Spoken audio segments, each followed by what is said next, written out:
She walked into the storm to shield a wounded wolf, unaware the Alpha King was watching. The lantern appeared on the salt plain at the 3rd hour, past midnight. I saw it from the ridge, a single flame, moving without haste toward the place where Vorn had lain for 3 days and would not rise.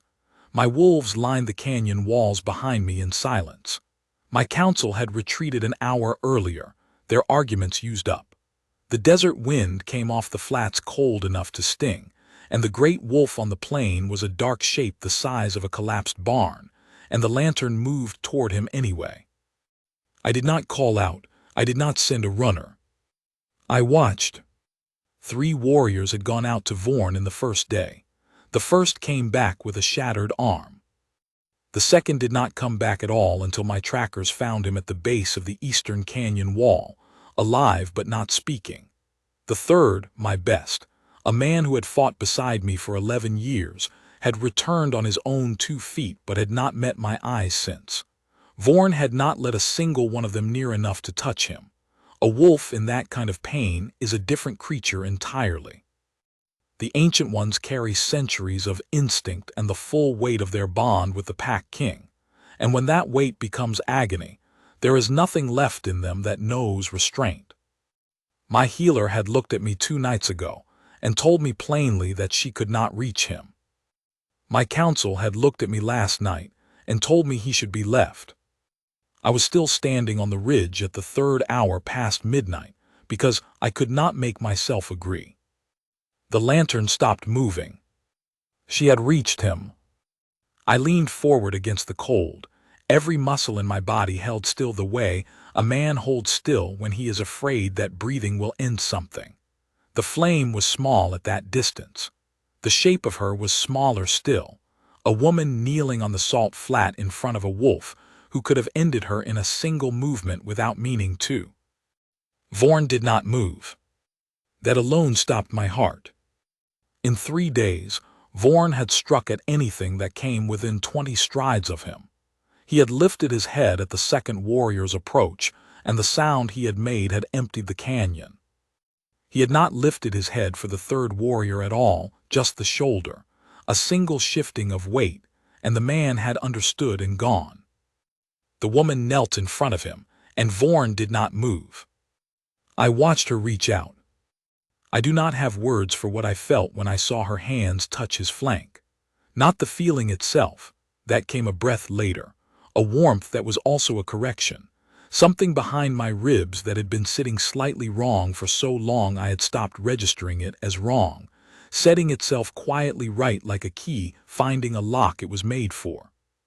But the moment before the feeling, watching her hands press into that dark fur and seeing Vorn, my Vorn who had not let a living soul near him in 3 days, go utterly and completely still, that moment I will carry until I do not carry anything anymore. There was a light on her wrist. I saw it from the ridge, a gold so warm it did not look like a reflection of her lantern. It came from inside her skin, from beneath it, a mark that bloomed the way an ember blooms when the wind finds it, and it did not flicker. It held. My own wrist went warm. I looked down.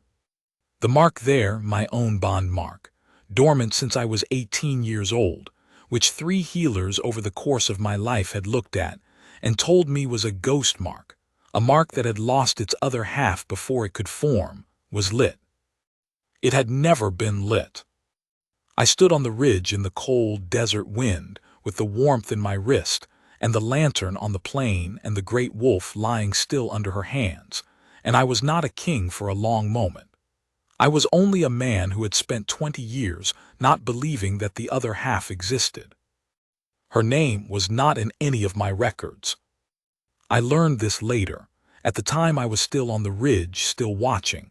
She did not look up at me. I am not certain she knew I was there at all.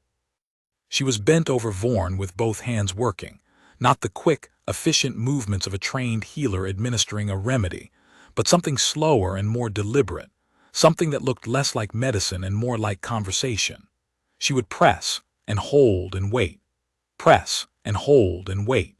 The lantern sat beside her knee in the dust, and the gold light from her wrist mingled with it so that the two became one warm pool in all that cold dark. I had sent a runner an hour ago to find the council and tell them to go to their beds. I called him back now. "Find out who that is," I said.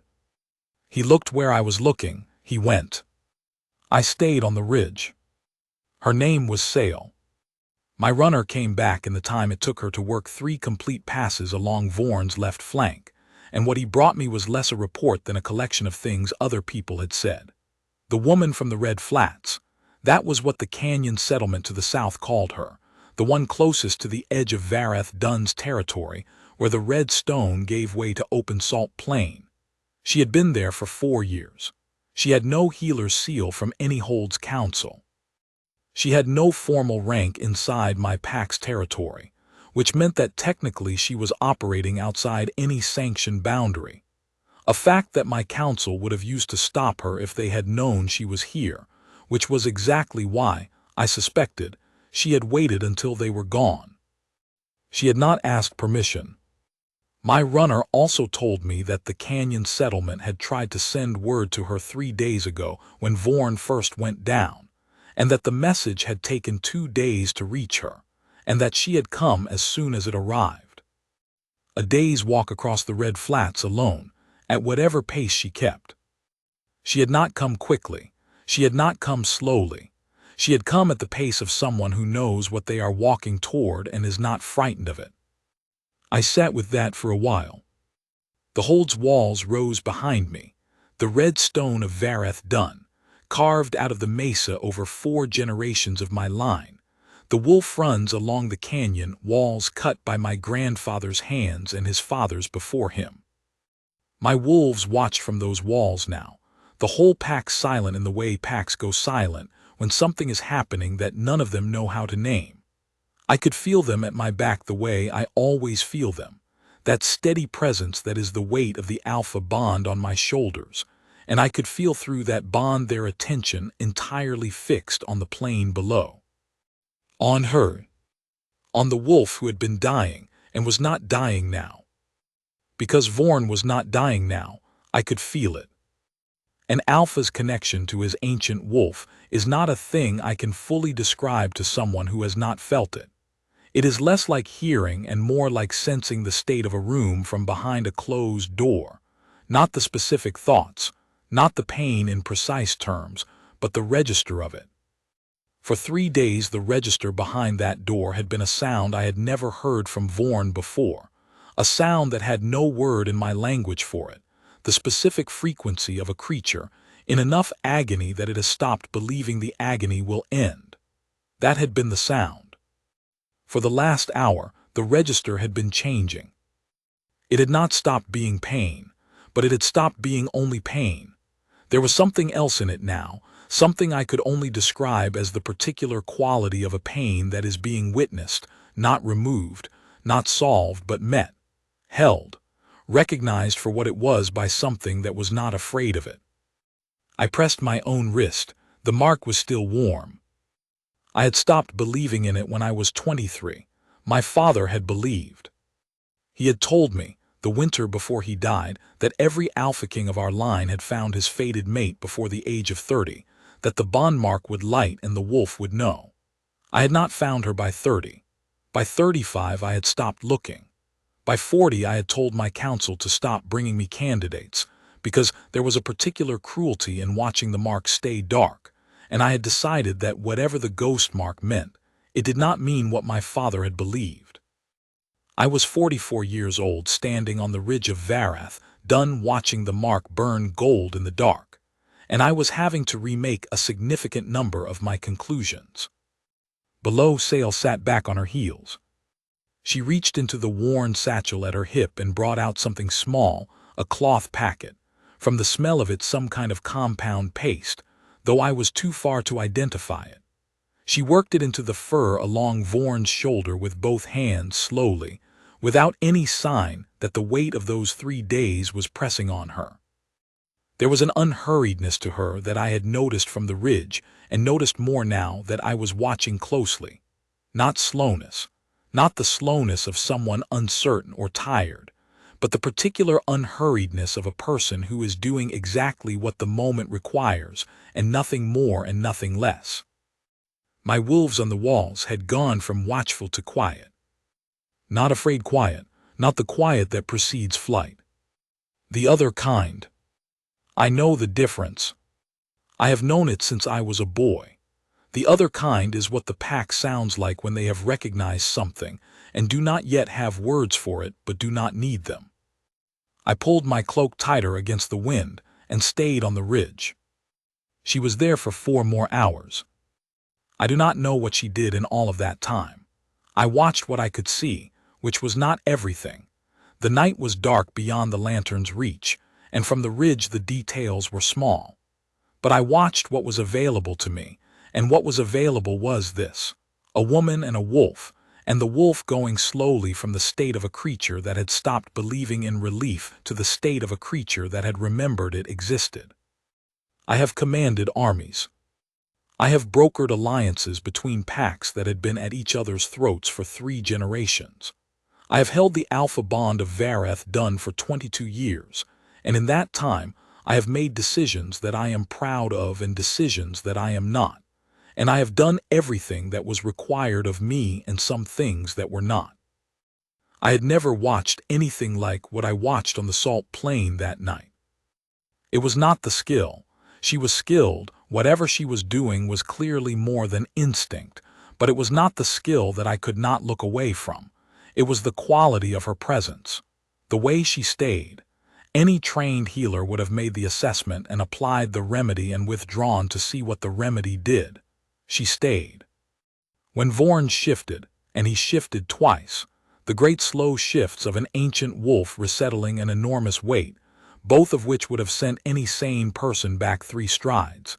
She moved with him, one hand staying in contact the whole time, as if the contact itself was part of what she was giving him. It probably was.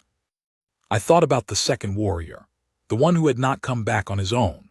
I had gone to see him in the healer's hall the next day, and he had told me, in the flat, careful way of a man describing something he is still sorting out, that what had frightened him was not the wolf's aggression but the wolf's sound, that he had come close enough to hear what Vorn sounded like from the inside, and that he had not been able to stay near it.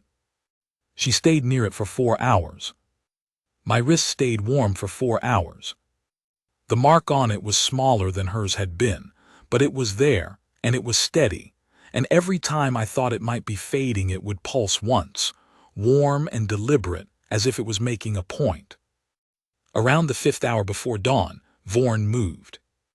Not the shift of an animal trying to ease itself. A real movement, a gathering of his enormous limbs, a slow and effortful process, the motion of a thing that has decided to try. I was on my feet before I knew I had moved, the breath knocked out of me by the sight of it, because for 3 days the sight I had been bracing for was not this. For 3 days what I had been bracing for was the stillness that would come after the other kind of final movement. He was rising. She sat back as he did it, both hands pulled to her lap. She did not try to help, did not try to slow him, did not reach out, just sat back and gave him the space and watched him the way she had watched everything else. Without fear, without performance, just the steady presence of someone who had done what she came to do and was content to let it be done. Vorn got all the way to his feet. He stood on the salt plain with his head up and his ears forward, and the sound that came through the alpha bond from behind the door that had been shut for 3 days was not pain anymore. It was not even the absence of pain. It was something older and warmer and more fundamental than either, the specific register of a creature that has been met in the worst of itself, and has found that it is still standing on the other side. I heard the pack on the walls. Not a sound, more like a collective exhale, the breath that a held body lets out when the worst that it was bracing for does not arrive. I was already moving. The path down from the ridge to the salt plain is a carved switchback in the red stone, 400 steps or thereabouts, steep enough in the dark that you need to know it by feel rather than by sight. I have walked it more times than I can count. I do not remember walking it that night. I remember being on the ridge, and I remember the plain beneath me, and in between I remember very little because my entire attention had narrowed to the lantern, and the woman sitting in the dust beside it, and the great wolf standing behind her with his head turned to watch me come. She heard me before she saw me. I know this because she turned when I was still 10 strides out, not startled, just aware, the way a person turns who is accustomed to noticing things. And in the light of the lantern and the still fading gold from her wrist, I saw her face clearly for the first time. I did not know her. I had never seen her before that night. I knew her. It is the only way I can describe it, and I am aware of how little sense it makes from the outside. The feeling was not déjà vu. It was not the romantic fantasy of recognition that young people in my pack talked about when they talked about finding their fated mate, the thunderbolt sensation, the world remaking itself. It was quieter and more fundamental than that. It was the same correction I had felt on the ridge. The thing that had been wrong for so long I had stopped registering it as wrong, setting itself quietly right. Except that now I was standing 6 strides from her, and it was not just a warmth in my wrist. It was a settling in my chest, a feeling less like finding something new and more like arriving somewhere I should always have been. She looked at me with brown eyes that were not afraid of me. That, in my experience, is rarer than it should be. "Your wolf," she said, not a greeting, not an apology, not the particular careful register that most people use with me, just the words themselves. "He's going to need 3 days of rest and the compound on his shoulder twice a day. I can write down the preparation if you want it." I stood on the salt flat in the cold and looked at her. "You walked here from the Red Flats," I said. She looked at me for a moment as if deciding whether this was a question or a statement. "The message took 2 days to arrive," she said. "I came as soon as I had it." "You came alone?" "There was no one else to send." I heard what she meant. Not that she had no one, I did not know enough yet to know whether that was true. She meant that there was no one she could have sent who would have been able to do what needed to be done. She had not said it as complaint. She had not said it as pride.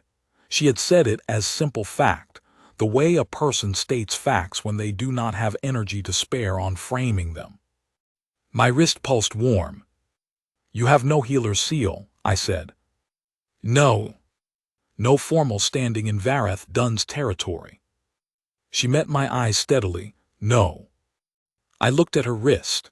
The mark there was fading now, not gone, not going to be gone, but the blazing gold of earlier had settled into something quieter, something that would read as a birthmark to anyone who did not know what they were looking at. A birthmark she had probably had her entire life. A bond mark that had never been lit until she touched my wolf. "How long have you had it?" I asked. She looked down at her wrist. Something moved across her expression, not surprise, because I did not think she was easily surprised, but something adjacent to it, the look of a person who has carried a thing quietly for a very long time and is briefly caught off guard by being seen carrying it. "Since I was born," she said. "Did you know what it was?" A long pause. Around us the desert wind moved through the salt flats, cold and dry and faintly mineral. Vorn had settled behind her, the enormous architecture of him at rest again, but differently now, the rest of a creature that had chosen to rest, not the collapse of a creature that could not do otherwise. One great ear turned toward me. "I had theories," she said at last. I looked at my own wrist. The mark there was quiet now too, not cold, not dark, but warm in the way of something that has found what it was made for and does not need to shout about it. "So did I," I said. "I was wrong about most of them." She looked at my wrist. She looked at hers. She looked at Vorn, and then she looked at me, and I watched her do the arithmetic that I had done on the ridge, the arithmetic of 2 marks and one ancient wolf who had not let anyone near him in 3 days and had gone still the moment her hands found him. "Oh," she said quietly. Not frightened, not overwhelmed. A person landing on a conclusion that has the particular quality of a conclusion that, once you see it, is so obvious you cannot imagine how you did not see it before. Yes, I said. We stood for a moment in the dark on the salt plain, with the lantern between us and the wolf behind her. I don't know your name, she said. This surprised me enough that I laughed a short sound, nothing performative about it, just the genuine response of a man who has not been introduced to his fated mate by his fated mate.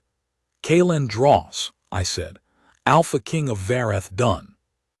She nodded once, the nod of a person filing information away. Sail, she said, from the Red Flats. I know, I said. My runner told me. The woman from the Red Flats, she said, and there was something dry in it, not unkind, just accurate.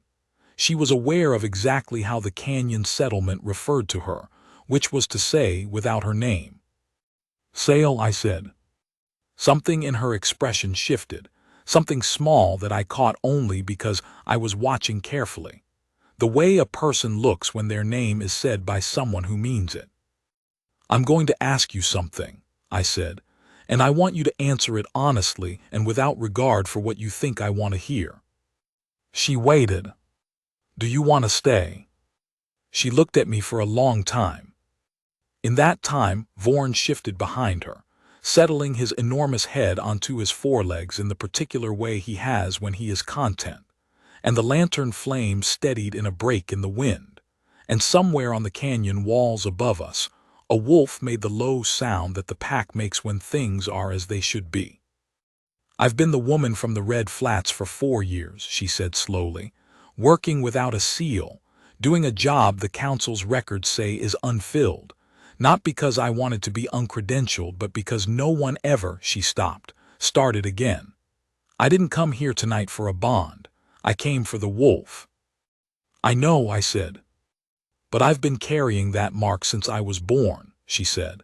And I've had my theories, and being wrong about theories is something I've been prepared for. Being right, she looked at her wrist again. Being right is something different.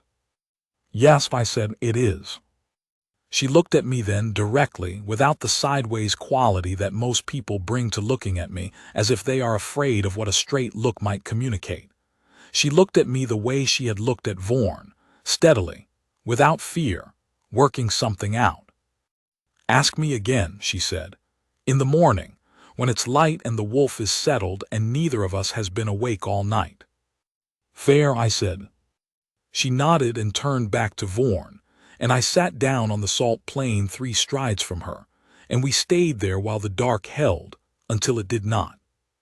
The morning came red across the flats, the way mornings come in Vareth Dun, sudden, certain, the light arriving all at once rather than by degrees, as if the desert does not believe in gradations. I had sent word up to the hold at some point in the small hours, and when the dawn came, my pack steward was making his way down the switchback with 2 cups of the bitter morning brew that the canyon settlements make from a root I have never learned the name of, and behind him 2 of my senior wolves with a litter for Vorn. Not because Vorn needed to be carried, but because I had thought, somewhere in the back of my mind that was still functioning practically, that when Vorn was ready to move he might want assistance for the first few steps, and that having the litter available was better than not having it. Vorn did not need the litter. He got to his feet when the light came, stretched in the way of an ancient wolf reacquainting itself with the full extent of its own architecture, and walked the first 15 paces toward the hold's canyon entrance with a steadiness that made the 2 senior wolves look at each other, with expressions I recognized from years of watching my pack register things they did not expect. I handed Sail one of the cups of morning brew. She took it and looked at it, and then looked at me. You sat out here all night, she said. So did you. I was working. I was watching, I said. She drank. It was not a graceful cup.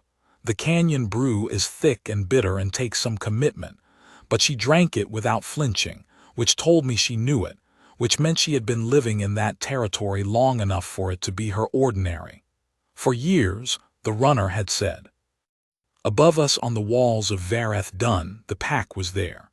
Not all of them, most were going about the morning's work, but enough of them, the ones whose instinct had kept them at the walls through the night, were still there in the early light, watching the plain. Watching her. Ask me, she said. I looked at her. What you said you'd ask me in the morning, she said. Ask it. Will you stay? I said. She looked at the hold. The red stone walls of Vareth Dun in the morning light are something I have been looking at for 44 years, and they are still the most particular shade of anything I have ever seen. Not red exactly, something between red and amber, warm even in the cold. The stone that my grandfather said was the hold made solid, the pack's endurance given form. She looked at it the way someone looks at something they are deciding whether to trust. She looked at me. I'm not going to be the woman from the Red Flats, she said.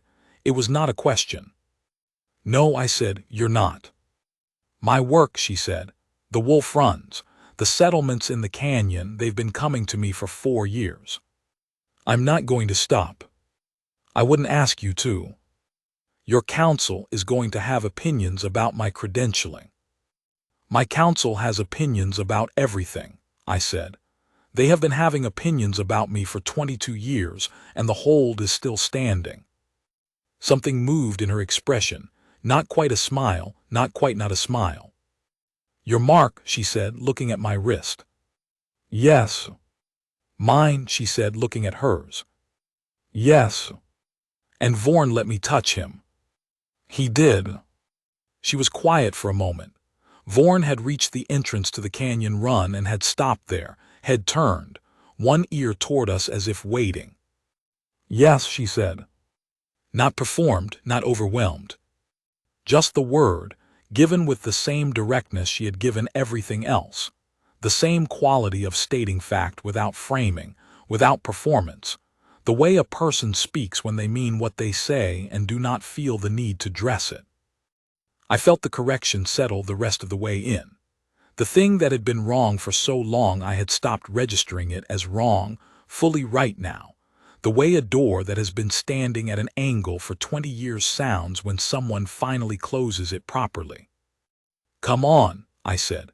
Let's get Vorn inside before the council finishes their morning arguments and comes down here to have new ones. She stood, picked up her satchel, picked up her lantern still lit, somehow, through the whole of the night and looked up at the hold. My council did have opinions. I had expected this.